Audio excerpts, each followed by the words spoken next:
The Man Who Listened to the Wind, a sacred legend from the hills of Vietnam. You didn't plan to end up here. Not really. Maybe it started with a search for silence or a break from the buzz in your head. Maybe it began with a single breath, that deep one. The kind you take when your soul whispers, enough. Somewhere along the way, you followed that breath. And now you're standing here, on a quiet hill in the middle of nowhere. No signs, no selfies, just wind, dancing through the grass like it's trying to tell you something.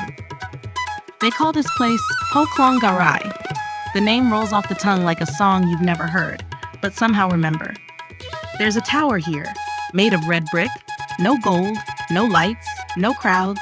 It leans just slightly as if it's listening. And maybe it is, because they say this tower breathes, that when the world gets loud, the wind here still knows how to sing.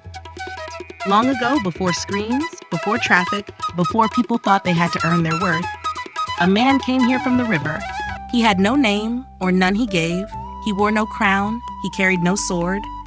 Just a simple robe and eyes that looked like they'd seen both storm and sky. He didn't say much, but when he sat near the soil, it felt like the land itself sighed in relief. People came to him not for answers, but because in his silence, they heard their own hearts again.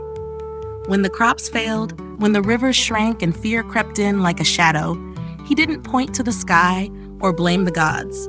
He invited them to sit, to breathe, to feel the dirt beneath their feet, to listen to the wind not as background noise, but as an ancient teacher.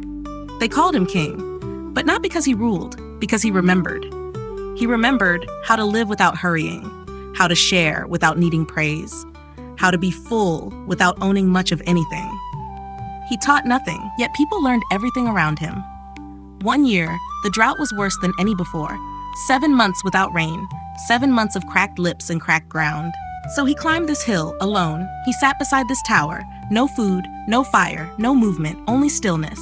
7 days passed. People waited. Some whispered, some prayed, some forgot. On the 7th night, rain fell. Soft at first, then steady, then wild.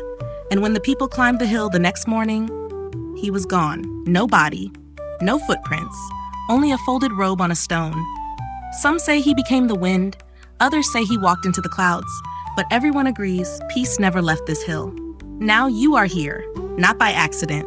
The world out there is still spinning, still shouting, but here you can listen. Put your hand to your heart, feel your breath. That's what he listened to. That's where the wind begins. You don't need more, not today, maybe not ever. Because somewhere between the river and the hill, between silence and the sky, between him and you remember something that never needed to be taught. You are already enough. He didn't save the world. He reminded it how to sit still and feel sacred again.